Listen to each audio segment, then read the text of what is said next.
All right, good morning, everyone. 안녕하세요. 새해 복 많이 받으세요. Happy 2023 to everyone. I'd like to welcome everyone to the U.S. Embassy's How to Make the Best Use of Trade Shows and Conferences. I'm Tipton Troidel, and I'm a commercial officer at the U.S. Embassy, and I will be moderating today's webinar. First, I want to thank everyone for joining us. I hope you had a safe trip getting into the office with the snow that we're getting. It's kind of beautiful, cold, but beautiful.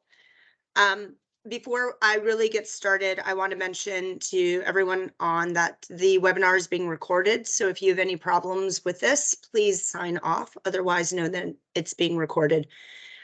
We will be having a question and answer session at the end of this discussion. So if you, as our speakers are going through, if you have questions, please put them in the chat box, and I will be monitoring them, and we'll try to get to all of your questions. I am super excited about today's webinar. We have some great speakers, but the reason that we're doing this webinar is as the world is reopening up and we're starting to get out and about, companies are starting to attend trade shows and conferences, and not just startups, but companies across the board. And, you know, you're all looking to meet partners or potential clients or even potential funding sources. The question is, do you know how to best prepare for a trade show? And if you're not sure, I think you'll find that you'll be glad that you're joining us today, because that's exactly what we're going to talk about. How to use trade shows to get critical market and customer information. So again, I think you'll enjoy and you'll get a lot out of our speakers, and they'll help you figure out your best strategy for your upcoming trade shows and conferences. But before I actually introduce our main speaker, I'm very excited to introduce you to Namdong Park, who is a project manager from Piquant. You might be saying, who's Piquant? Well, Piquant is a developer of IoT component analysis technology and provides air monitoring IoT services, portable water quality monitoring services, and much more. Why Piquant? Well, Piquant is the 2022 SelectTech Asia Pitching winner, and I'll tell you more about what this means, and as well as the 2022 SelectTech Pitching, SelectTech Korea Pitching winner. So I'm excited. I've had the chance to work with Namdong and know him for over the past year, and so I'm excited to hear how things have been going from him. I've also asked him to share some advice and best practices to fellow startups as you guys continue your path. But before I let him speak, I just want to give everyone a heads up that, again, this year, the U.S. Embassy will be hosting a pitch competition, and it'll happen next month. And I'll share more about that at the end of the webinar. So hopefully you will all stay online to hear more about that.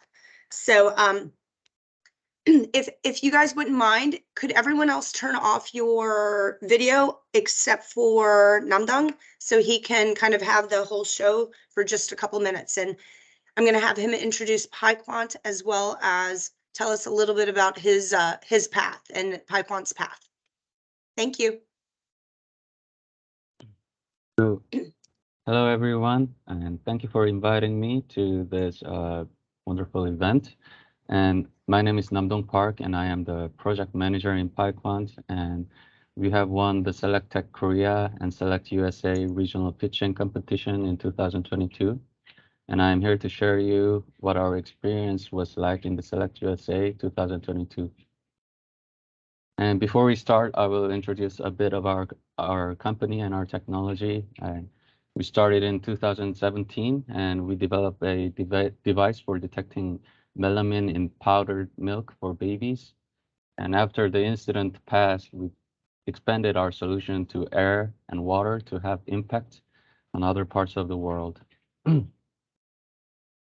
And first part of our core technology is spectroscopy. It is a non-destructive and non-invasive method to analyze components down to molecule level using light. And we mix this with signal processing algorithm to amplify the signal and delete the noise, which makes the signal much clearer to read. And it enables us to use mini-size spectrometer and get the industry-leading results at the same time. And our first application was to air, and AirQuant is an indoor air monitoring solution that can detect 11 parameters and provide feedback controls for heating, ventilation, and air conditioning in your indoor conditions environment. And our second product is water scanner. It can detect microorganisms such as E. coli and heavy metals and other pollutants in the drinking water within a minute. And it is a small and accurate device that can be used on-site and real-time to reduce the time for preventive measures. And we are in partnerships with Bill and Melinda Gates Foundation and UNICEF to spread the solution to the developing parts of the world. And next is how we prepared for the Select USA. So we applied for the SelectTech Korea 2022 pitching competition and won. So for that, we got the ticket for the Select USA regional competition. Also got the summit code, which is worth about $600 and a flight ticket. And we also applied for clean tech competition. So there are other competitions aside from the regional competition. So if you're free to apply for other competitions that matches your industry, then we had the chance to work with two mentors supported by the embassy and KISSET, and we got the chance to upgrade our pitch decks and practiced a lot for our pitching skills together. And then we made lots of meeting appointments and virtual meetings through the portal that Select USA supported us, and we got many meetings suggested from the other side, from the state economic development teams, companies, and consulting firms, and potential partners. And unlike other meetings, we are not, they are looking for investments from you. So you are on the top side. So you can feel free to participate, but we recommend that you look for more meetings that can be aid your company and your business, because if you are not like looking directly to enter the US market, most of the meetings might not have much meanings for you. Like, for instance, if you are not going to enter California or Texas and set up a company or manufacturing company factories there, it might not have much meaning for you to have meetings with them. And then we participated at the Select USA event, and we competed in pitching competitions for the regional and tech, clean tech competition, and won the regional one, but didn't win the clean tech competition. But I think the prize is it gives you more chances to win if you participate in more pitching competitions. So I recommend you that you apply for most of the competitions. And there are also other seminars that will educate you on the laws and soft landing and fundings that happen in the USA, and you get to run your booth. And there are also lots of offline meetings. So there was another person from our company. So one was keeping the booth and one was going around getting all the meetings. So it's very hectic. And the result was that for winning the competition, we got consulting sessions. Most of the consulting sessions were about site selections and global tax accounting and human resources to enter the US market. And aside from the actual prizes, we got to network with state development organizations and investors and potential buyers at the event. And it got us the chances to make our brand awareness higher to enter the US market. So this was briefly it for our experience in the event. And last tip I want to give you is that the event is more fit for the companies that are looking to enter the US market, actually set up a presence there. And it is not actually fit for people who are looking for funding or just to find buyers in the event. So, but if you prepare and find those people before you enter and set up lots of meetings before you go to the USA, then you might make most of the event out of it. So this is it for me, and thank you for listening. Thank you, Namdang. Appreciate you sharing those. I have some of those same pictures as you do about you guys winning and some of the other stuff. So it was really great watching Piquant and Namdang and his team member pitch during the session. It's pretty exciting to see Korean startups go against startups from all over the world. And I have to say that we did really, really well. I think the technologies and the solutions coming out of Korea are incredibly impressive.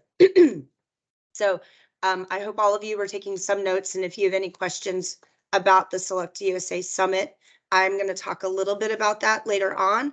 But you didn't join this webinar to really just listen to me. I think everyone joined because there is some interest about trying to understand how to make the best use of trade shows. And with that, I'm very pleased to introduce our speaker, Mr. Harry Song. Harry, would you mind turning on your screen? Mr. Song is a partner at Penn Ventures and the CEO at Innovation Refinery. He specializes in bringing new technologies out of the laboratory. So prior to joining Penn Ventures, the Penn Ventures team, he worked at HP, where he worked closely with the sales and product departments and customer service to better understand the real needs of customers and to help find real solutions. He has spent 31 years in industrial R&D labs and holds more than 20 plus patents. He's a graduate of MIT, and it is my sincere pleasure to turn it over to you, Mr. Song. Great. Can you see my slides? Yes. Okay, great. So first of all, to Namdang, I'm a spectroscopist by training, so that was really fun to hear you say that. Yeah, I'm very happy to be here today. I'm representing not only my company, Innovation Refinery, but also Penn Ventures. I've worked with probably 3 dozen to 4 dozen Korean companies over the last 4 years. And so I also echo Tipton's thing about the quality of technology in Korea. Now, what I want to talk about today, though, is something a little different. I want to talk about going in and using a trade show. And this is all about doing business research. Now, a key thing in coming to the United States is that it's different than Korea. And in Korea, I know technical credibility oftentimes is number one, but usually it's not in the United States. It's more about customer credibility, market credibility, and investor credibility. So what do I mean by that? Well, customer credibility is when you sound like you were one of the customers, like you used to work there because you use the same talk that they do. You're easy to understand. You understand how things are constrained and their problems, and they're always complex, right? And then you also have a practical solution and you have reference customers, people that can talk to you that, I use Henry's thing and it's great. Now, investors, if you're looking for money here, investors, the number one thing that they actually value is customer credibility. Do they think you got it? And believe me, when someone comes and starts talking to you about their company and what they're going to do, it's pretty obvious if they really understand the customer inside and outside. And that's very important. Now, also important is, do you have a good business model, approach? Do you have the right team? Those are important. So the question is, okay, how do I start to get this credibility? Now, I want to note that you're going to see these little pink stickers. Those are slides you need to pay attention to because this is a how-to talk. So first of all, why trade shows and conferences? Easy. That's where you have a lot of people. And those are the types of people you can learn from. So if you're going to a topical conference or trade show, you know it's going to draw in a lot of the types of customers, influencers, consultants, partners, and everything that you're doing. And yes, competition. Now, what you want to do is not only get to meet these people and get the leads and everything, but you also want to understand, the context that they're in and seeing how things are being displayed. Now, one of the great things about a trade show is one of the few times your competitor will let you actually sit in and listen to what they're going to do. So that's really pretty cool. The other thing that oftentimes happens is you can discover something that you didn't intend, an adjacent market that was invisible to you, and all of a sudden you hear about it and you say like, yeah, our product can do that. Piquant can do that. That would be really good. So you want to do it. Now, I will mention just a little bit on conferences. The conference portion is really important, and I'm a technical guy. A lot of you are technical people. We like to go to the technical talks, but you actually have to stop doing that and go to the business talks because really this is about business development research for startups, which is a different thing. So how do we start? First of all, you got to find a trade show. Now, when you go there, your mind is full of very different things. You're after customer leads, you're after information on competition, you need to understand the vocabulary, the context. Yeah, it's all confused. By the way, I have a chart at the end, and the embassy will pass out a handout that's got this information, so you don't have to try to write it all down. But the thing is, it's a really confusing set of things, and yeah, there are a lot of things you need to do. Now, one of the key things to understand is, there are three types of different parties at a trade show. Number one are potential customers. And what are they after? They want to know, well, what's new? Who can help me solve my problem? Who can I learn from? How can I find contacts? There are a lot of different things that the customers are looking for, and customers are not monolithic. There are various different ones. Now, clearly you are there. Okay, what are you trying to do? Well, I'm trying to get customer leads, which probably is number one, but I also want to understand the market, understand what the problems are, see if I can find new stuff. There are a lot of different things you can find out. Maybe you can get pricing models out of this. That would be great. Now, you've got the other booth vendors. So the other people that are at the trade show, what do they have? Number one thing they are definitely after is customer leads. That's the number one thing that they count usually from it. But they don't necessarily do it the right way, but they're there to get those leads. And they're going to try to educate you on their new products and their new philosophy and understand, what how they position themselves as a thought leader in the industry. So that's kind of the three groups of people that are there. And I'm going to talk to you about what you want to do with each of those. Now, one of the first things I want to tell you about is forming an ecosystem map.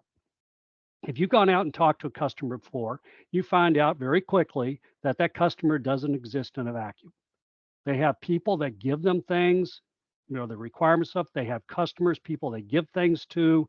They have people they work with, in the same line. Sometimes these can go one or two layers down. And you need to kind of understand that about each business. Now, guess what? Yes, each one is unique, but there are general major categories of what you need to put together. And so one of the things you like to do is understand where those ecosystems are. By the way, you don't do this on the trade show floor. It's the thing you start to put together afterwards as you work with customers.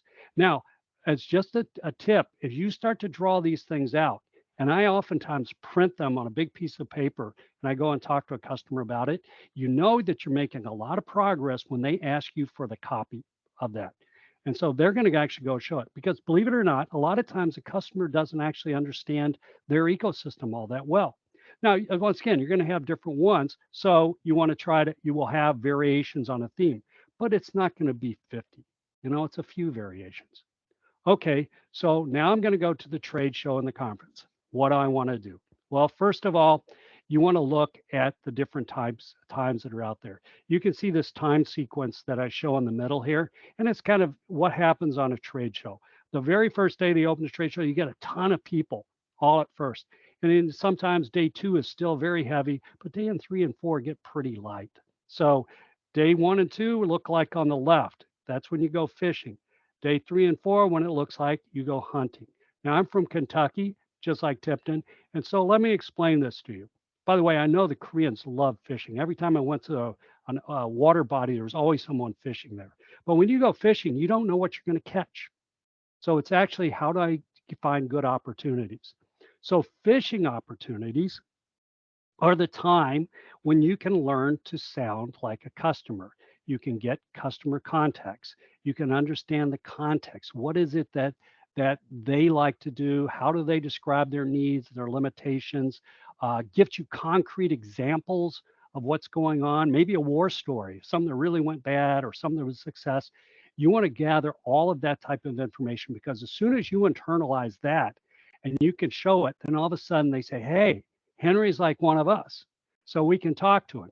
You naturally, it makes them feel more comfortable, and they will tell you more. Now, customers typically are not problem solvers. They're not inventors like you are. So they won't necessarily give you all that information. You have to talk to them a lot.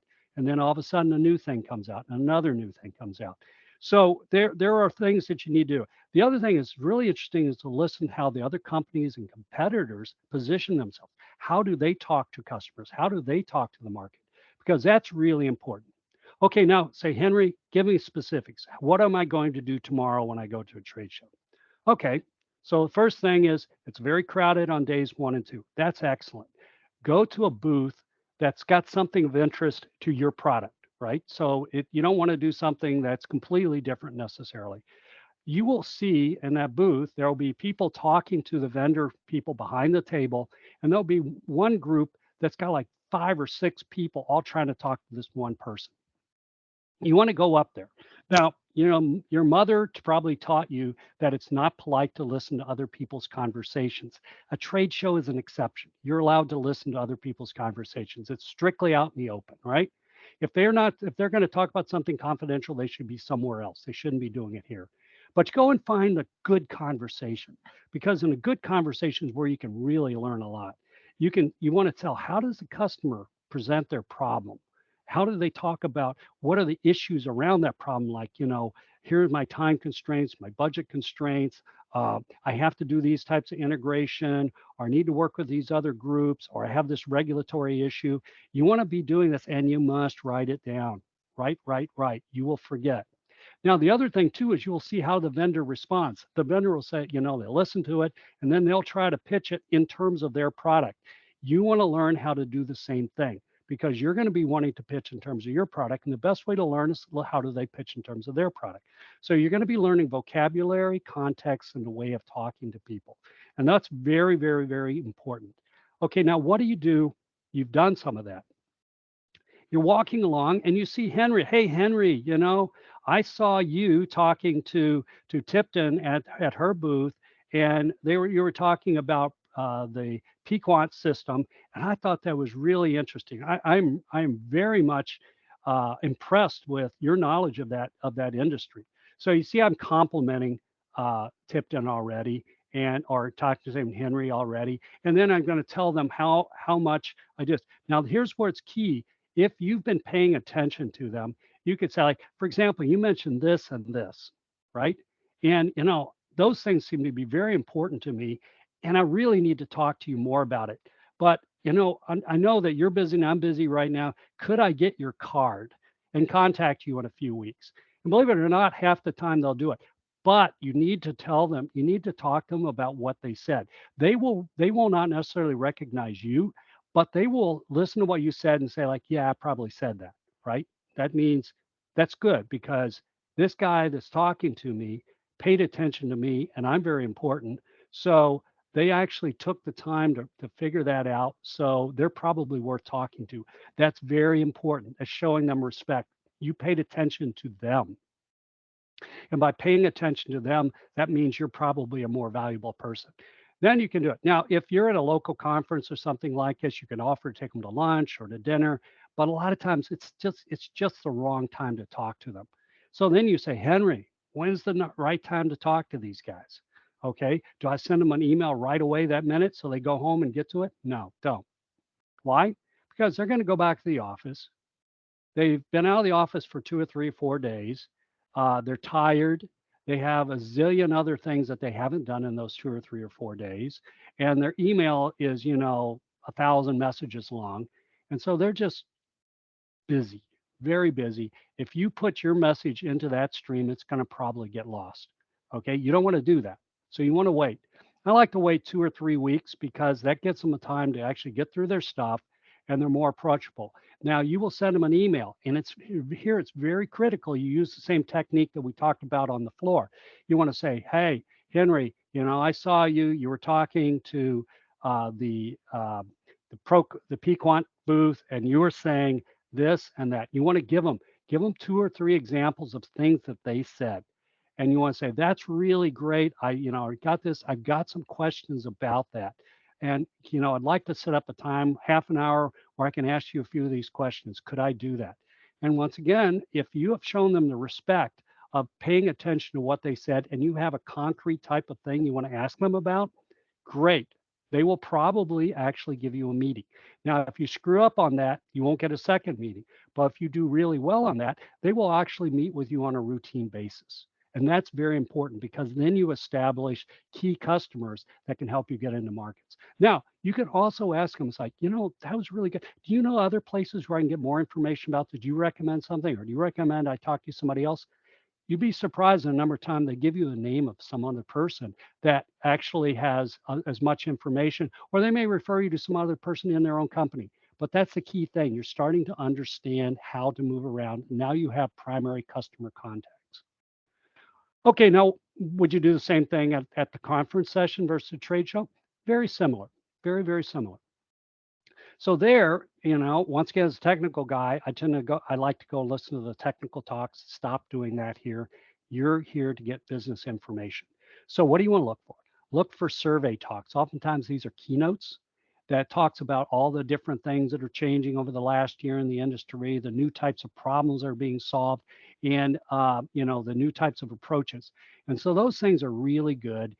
You will also sometimes have a vendor that's talking about a use case, not their technology per se, but the use.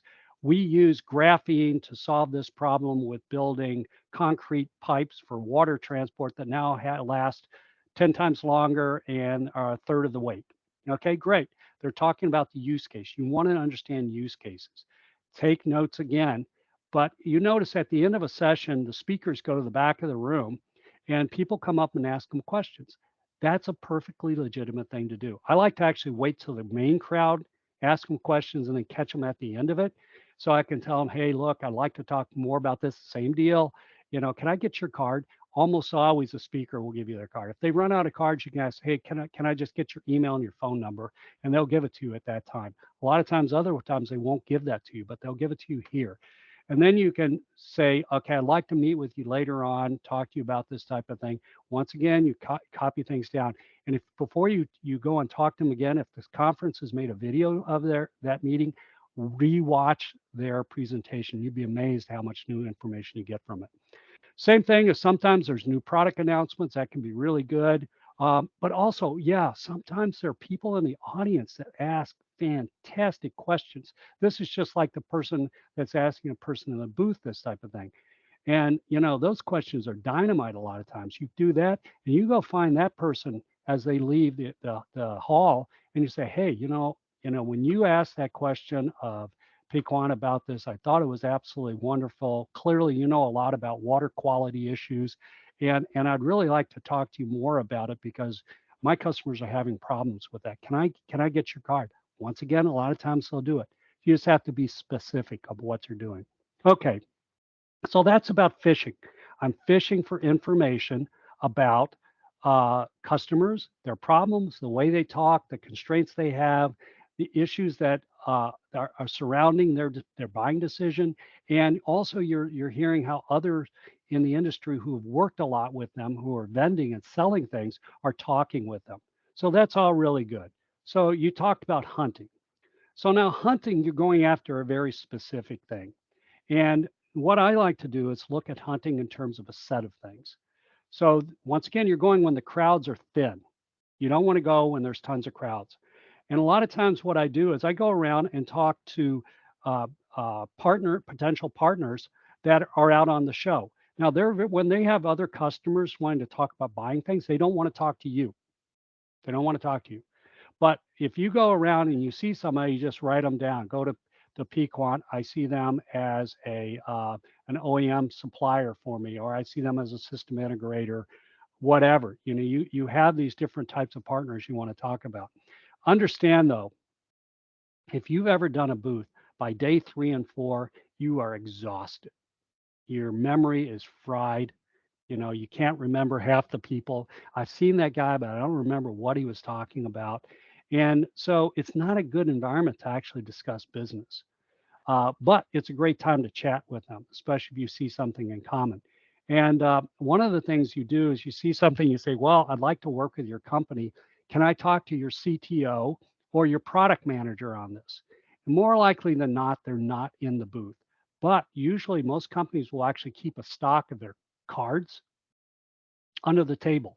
So you go there and say, hey, can I talk to the product manager for the air quality monitoring system? And say, look, he's not here right now. So could I get their card so I can contact them? Because I don't know, when they're going to be available. They'll say, yeah, fine. So can I also get your card, Henry? Say, fine. And you want to write down information. In particular, you want to write down anything Henry said and stuff like this, because you're going to need that later on. Now, another thing to do is to think about, well, what am I hunting for and why? So we just mentioned the things about different types of partners, and you want to ask yourself, what are they going to do? Can they be a white label for my product? Can I take it, embed it in their thing as an OEM? Is it something that they can help me sell? Do they have a lot of customers that I can get? Because customer acquisition is one of the hardest things to do. The other thing you want to look for are employees and contractors. This guy could be an installer for me, or this guy is really good at talking to customers. He really seems to understand this market. I'd like to maybe hire this guy. And you can talk to him, you see how it is and see what it is, because you never know when someone's willing to change jobs, or they may know somebody that's a good friend of theirs that's also very good who is looking for a job. So you want to talk to them and say, hey, look, I'm going to be looking for people like this. And usually what I do is I don't come out and say, hey, Henry, I'm looking for people. You're great. Can I hire you? Well, I say like, hey, Henry, I'm looking for people like you. And can I give you my card? Because I'd really like to understand if there are people who because you're so good, that would be good match for my company. And if they're looking for a job, they're going to give you a call too. So that's a good thing. So shopping for employees is a key thing. Once again, you want to complement their knowledge, you want to write things about it, and you want to reach out to them as well, saying, hey, you're on my radar. I'd really like to talk to you. We have a job opening now. We don't have job openings now. Can you give me your personal email and phone number so that I can contact you? Because you don't want to do this on their work email, right? Okay, that's good. Now the technique is very much the same as before. You're going to go, except you're going to go when the trade show is empty. You're going to find the people that are interesting. You know that they're very tired after the 3 days. You want to get the information on them. You want to write down the booth workers' information, because then I can say, hey, Mr. CTO, I talked to Henry in your booth and he said da da da da da. CTO can say like, yeah, I remember there was a guy Henry there and he talked about it. So you just want to have enough notes that you can show that you're paying attention. And then again, you go and you do the 3-week rule. You follow up on 3 weeks and then you talk about it. Okay, so let me finish up here. Let me say what we're trying to do is dial in the customers. So what are some of the things to do and not? First of all, be a nice guy. Okay, people don't like people who are not nice. You're there, get some contact information, go out and witness the live interactions and figure out how they're doing it and what's going to work, because you want to try to be able to do the same thing, imitate what's there. You want to watch live demos and see, how they're positioning themselves and how the ecosystem works. Gathering war stories and success stories are really great. And by the way, that's one of those things when you go on back and talk to someone and says, by the way, you gave me this war story about da da da da da. Could you explain that to me again? I don't think I got it right. And a lot of times they love to tell you the war story. And then, of course, look for future employees. Now, one of the things I like to do is lunchtime conversations. And a lot of trade shows, they'll have this big area where you can buy a very expensive, terrible meal. And they have these large tables that can hold 10 to 12 people, and various people sit down around that. And that's a great time to ask, hey, what are you doing? What are you looking for? How are you going to do this? Now, you need to have like a 15 to 30-second pitch. Do not sell them your stuff too much. Your information, your thing here is to get information. Now, as I promised, on that list, that the word cloud before, I had things, and I believe Hisok is got this available if anyone wants to look at it. But I see these things in three categories. There's customer intelligence. That's all about getting contacts and vocabulary and context and perspectives. And then there's providers on the far side. That's your partners. They can be installers, system integrators, future employees. You want to understand them. And then the middle thing is concept testing. Now, what many of you are going to do is you're going to try to keep talking about your thing. And a lot of times my suggestion is before you talk about your thing, you got to understand theirs, because it's about buying, not selling. Buying, not selling. And so you need to be able to do the selling at the right time when they're willing to listen to you. But before they listen to you, you got to listen to them. So things to do: show respect. Don't actually butt in on different things. If you see something you want to take a picture, ask. Take a video, ask. Don't argue with people. Don't point out things. You can ask clarifying questions. Do you mean this or this? Or how does it work when this happens? That's fine. You don't preach to them. You don't contradict a competitor. Competitors talking to a customer. It's not your time to jump in there and say, no, you're wrong. That's wrong. There's different things. Don't do that. What you can do is you could say like, excuse me, but I think Tipton meant this by her question. She was looking about how this air quality thing is going to be used in a commercial situation like a hospital room. And then you looked at Tipton and like, is that what you were saying? Did I get that right? That's okay, because now you're being Tipton's helper, and that's okay. So let me just finish. What you're after are leads, the language, and the logic that people are using, and just be a nice guy. So that's what I've got. And if you have questions, we can get into that. And let me stop sharing. Henry, thank you. So for everyone on the webinar, this is the first time I've heard this spiel. And Henry, it was great. I just attended the CES trade show, and so it was I have that whole scene in my head, and I have never thought about kind of dividing a trade show up into three parts, like when it's super busy, a little less busy, and then empty. Usually, like you said, by the time it's empty, everyone's so tired. So it's really fascinating to think about how to approach it differently. And I think the next time I go to a trade show, I'm gonna have you in my head thinking about that, because I never would have thought about like breaking it down to the fishing and the hunting. I think that's great for me, and hopefully for folks that were on the webinar. The other thing that I found really interesting is to not go to the technical, but to go to the business development. So I think we all want to go to where we're most comfortable. And so I think for many of the tech companies here, going to where you can figure out what's new and whether or not your product fits is the natural inclination. But you're saying, you know what you've got, go find out what's going on in the bigger picture. So the easiest, I keeps coming back to there's selling or flogging, where you're trying to really push it out there, and then there's buying. And what you want to do is, as much as possible, really get into consultative sales, where you're helping them buy your product. That's what you want to do. And in order to do that, you have to understand what it is. I can't tell you also how many times I am humbled by finding a completely unexpected use case that my product would work in. This happens all the time. But if you are so busy just trying to put your message out there, you will not hear that. And so Lady Luck came to you. You didn't pay any attention to Lady Luck, and she leaves, right? yeah. So you gotta be there listening and try to do it. And I also find it absolutely impressive when you see someone else from another company in the booth, and they're just killing it. the way they talk to the customer, the way they get additional information, how they bring in their value stuff and provide logic to it all. It's just a work of art.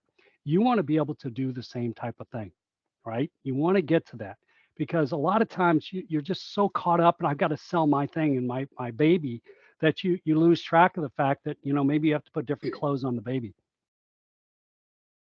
Well, thank you. So everyone, we've got some time for questions and answers. I see a few are coming in. What I think I'm going to do, because so many of you sent questions ahead of time, so we pulled a couple of those to get us started as I start looking at the questions here. So the first one, Henry, that we pulled was, can you tell us about the best practices and mistakes to be aware of at each point from meeting a potential buyer at the exhibition to the sales process? So first of all, that's a good question, whoever asked it.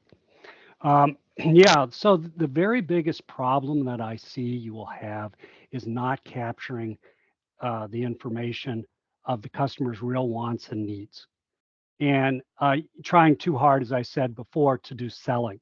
So you want to really, change that whole set and trying to capture it.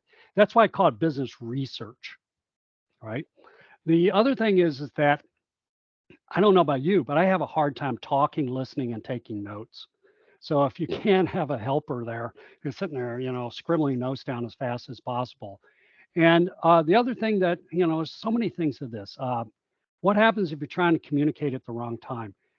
You've been out on the show. When you were at CES, you were so busy, you were thinking so many things, you got so many things you've already seen that it's actually not a great time sometimes to have a deep talk, right? Because information overload and you're just going to lose it. So, that's why I try to get people away from it. Yeah, if you can get lunch with them or dinner with them, it's a little bit better, but you really want to get it later. And then, of course, anytime you interact with people, you want to show respect. And the best way to show respect is to be able to echo back their opinions and their understanding of things. I mean, I call this intellectual DNA because when someone tells me, oh, you said this, and this, I can reckon, yeah, I probably said that, right? And if this person paid attention to it, well, Tipton obviously must be very smart because she paid attention to me, right? And that's how people's ego work. So in order to do it, you had to write it down because you're going to be tired and stuff. And oh yeah, another thing, if you have a team of people there, do debriefs. Get together sometimes 2 or 3 times a day and say, hey, what did you see? What do you do? I heard this, I heard this, heard this. And because they'll ask you certain questions, you're like, oh, I forgot they said this, and you can fill it out. So a debrief with your team is really useful to help you because you will forget stuff as well. So I know it's a long answer, but there are a lot of different things to do. And that will help you all the way through the sales process because the whole thing in the sales process, they have to buy.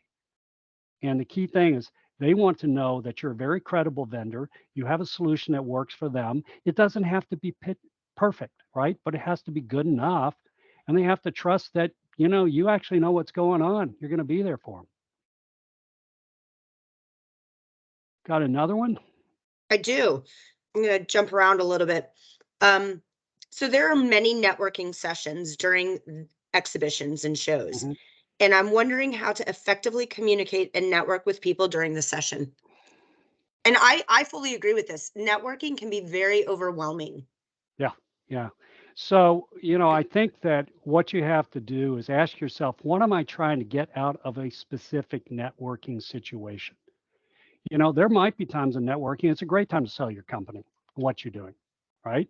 You want to make sure that it's going to be appropriate to the other people in the networking session, or you're trying to meet partners or customers, or you're just trying to understand what the opportunities are. I mean, there's sometimes I go into a networking session that I think I have no interest in, but I do it just because, show me something new, right?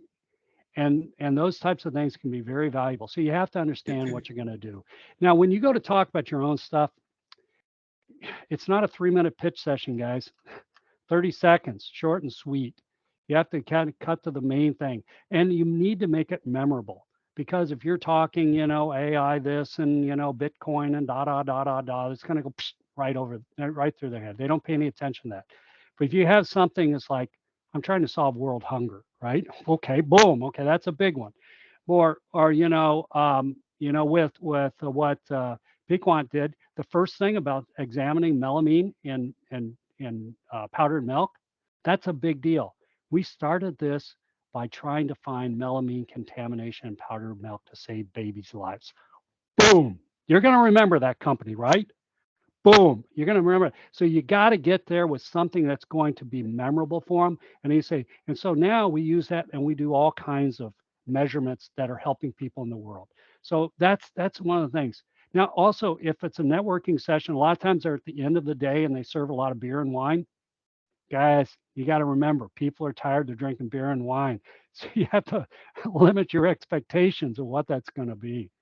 So yeah, there's a lot of stuff. And I said the whole thing about using lunch tables, I use them as a better networking thing. I'm always surprised that the guy sitting next to me eating a hot dog has got something really interesting to say. You know, That happened to me too when I was at the Select USA show last year.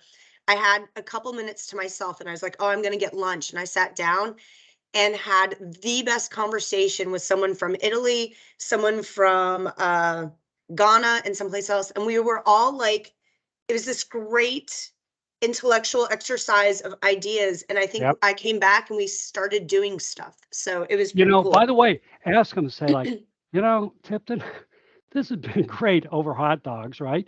Can I get your card? I would really like to keep talking with you, that and people are like, yeah, let's do that. Let's keep in touch about these things. Um, Sometimes the other thing to do, if you get there and nobody's talking, the thing you do is say, hi, I'm Henry. Hey, what are some of the best things you've seen at the show, right? Now you could start by saying, the best thing I saw this thing. If you guys seen this booth over here, it's amazing, right?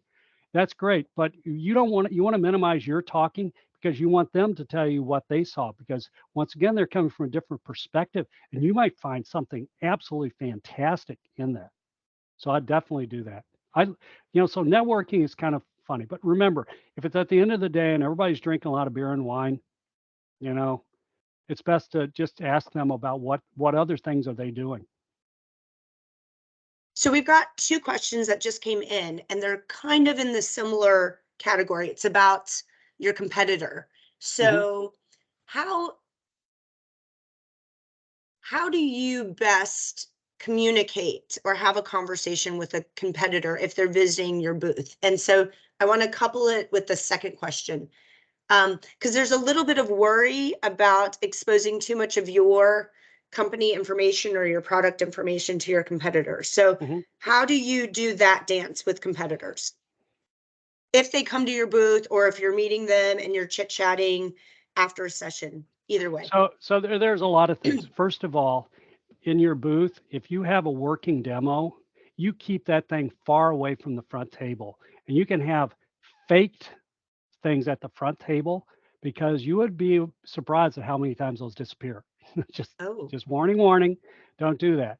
You keep it all under lock and key. And by the way, you don't leave it in the booth overnight. You take it with you if you can.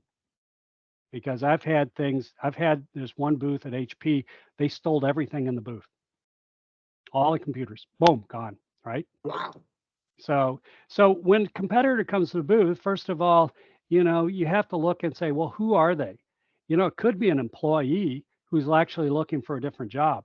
So you can say like, yeah, what do you do?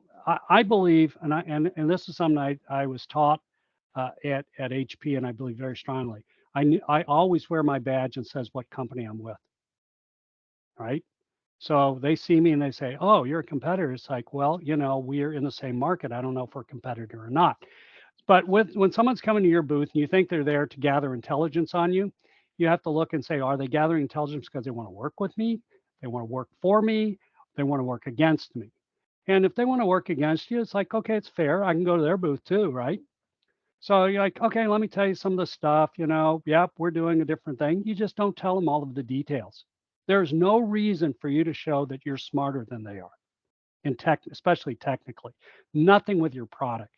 You can say, like, yeah, that's a good point you made, but I don't know, it might be different. We're going to look at it. We got some examples. Or, ooh, this is a good one. Yeah, I can see your point there. Can you give me an example where you think that's really true? You're getting them to give you information. Okay, turn the table on them on this type of stuff. By the way, a lot of your booth people will not know how to do this. This is something prior to the exhibit that you get together and you talk to people about how you're going to respond. You show them how do you turn the tables. Like, that's interesting. Give me an example. There you go. Do this. Or, do you find that works really well with customers? I mean, we have an internal debate about that, and I think you're right, but the CEO thinks you're wrong. And then they're going to say, oh yeah, well, here's why it is. So, you can do that. But, generally you have to figure out what are they going to do. It could be a technical guy from the group. And if they're the technical guys, you just say like, look, I'm sorry, we can't, you're a competitor, you're a nice guy and everything, but I really can't spend the time with you on this.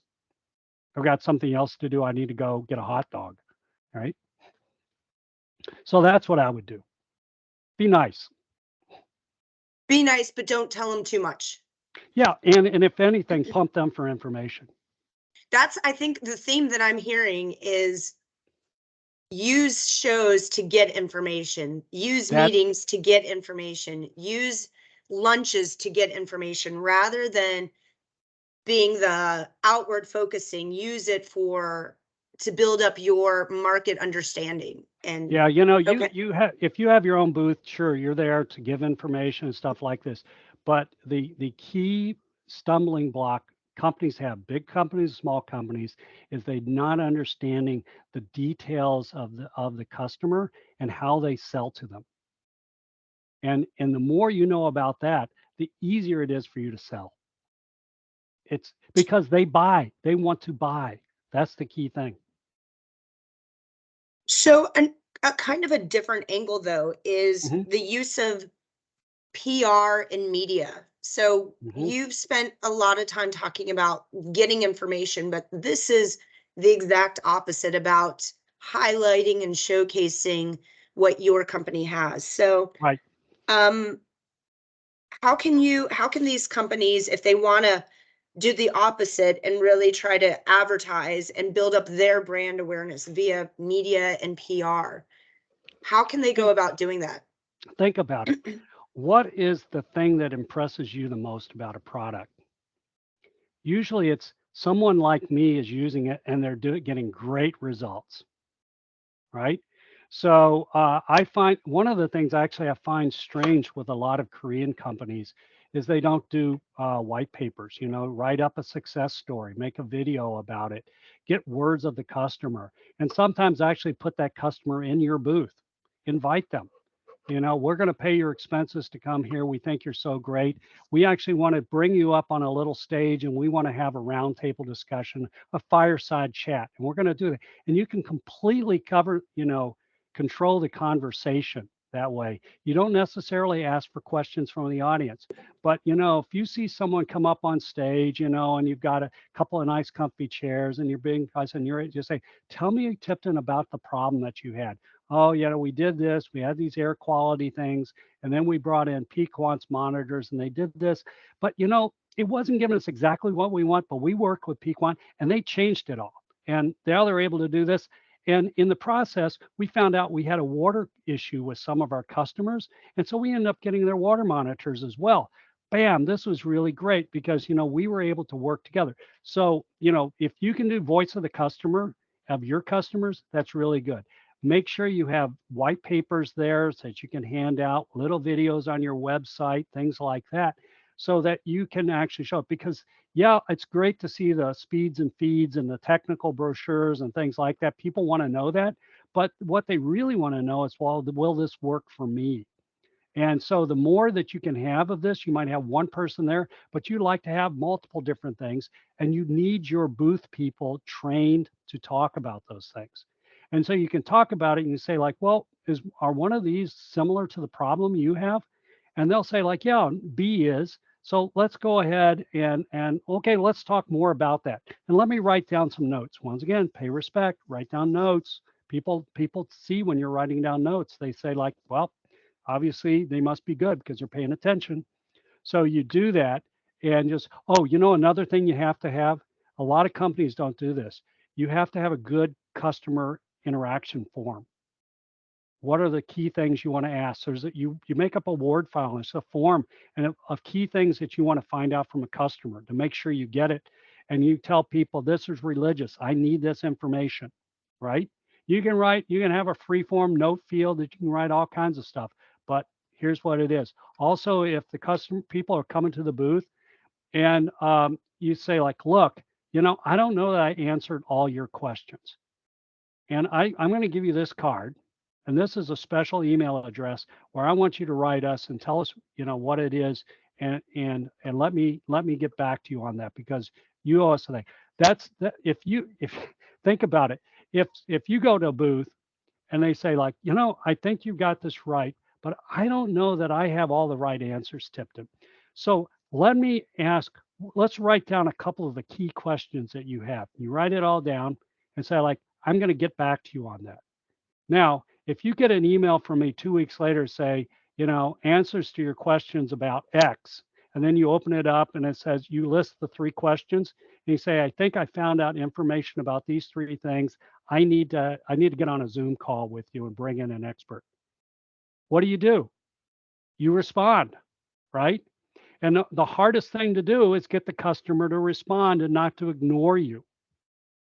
That's what you want to do. I've been down this path a couple times, right? I love it. I think it's great.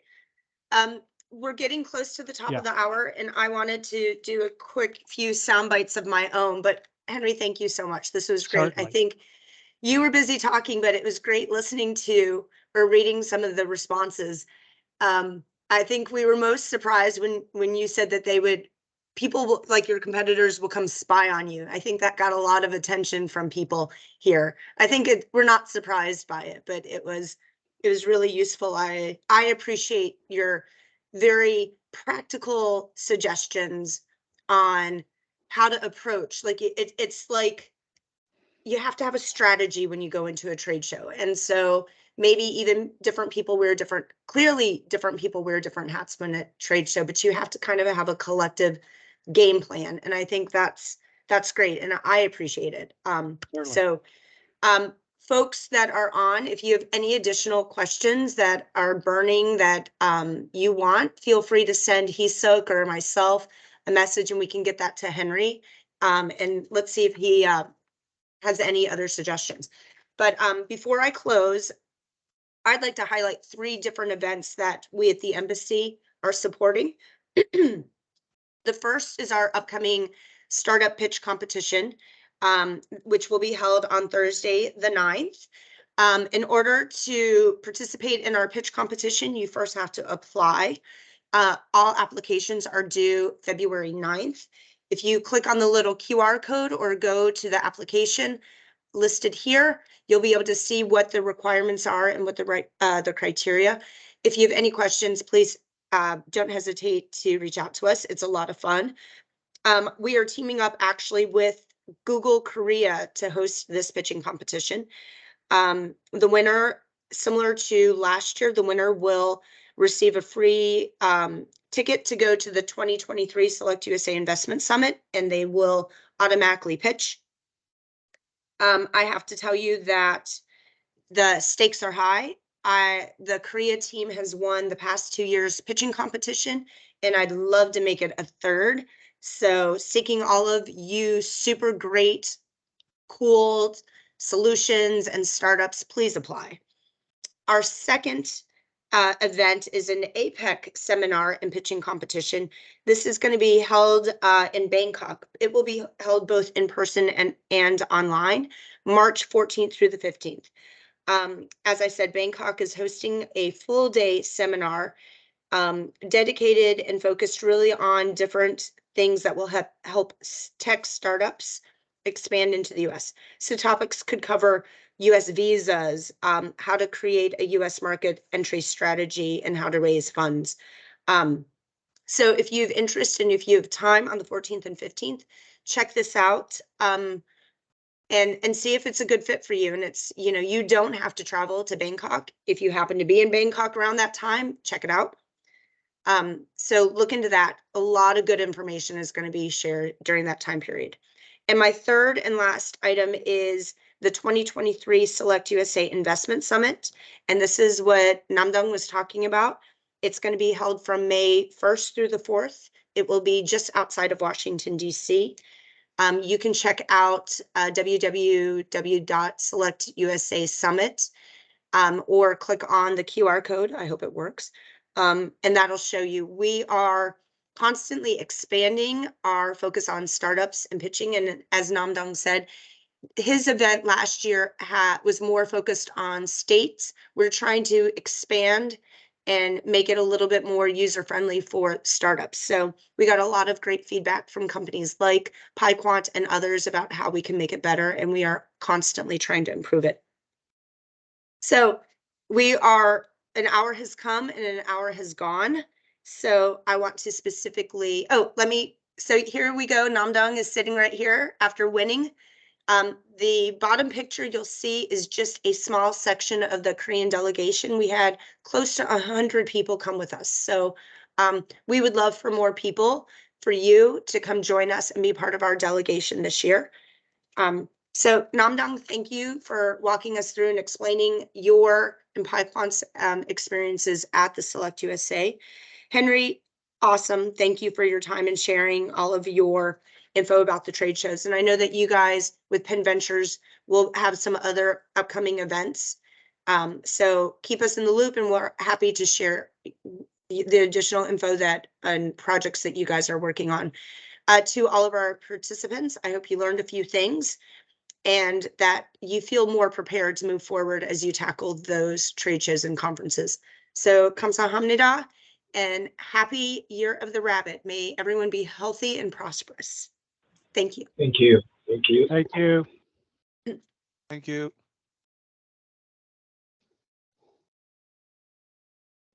Thank you all. Thank you.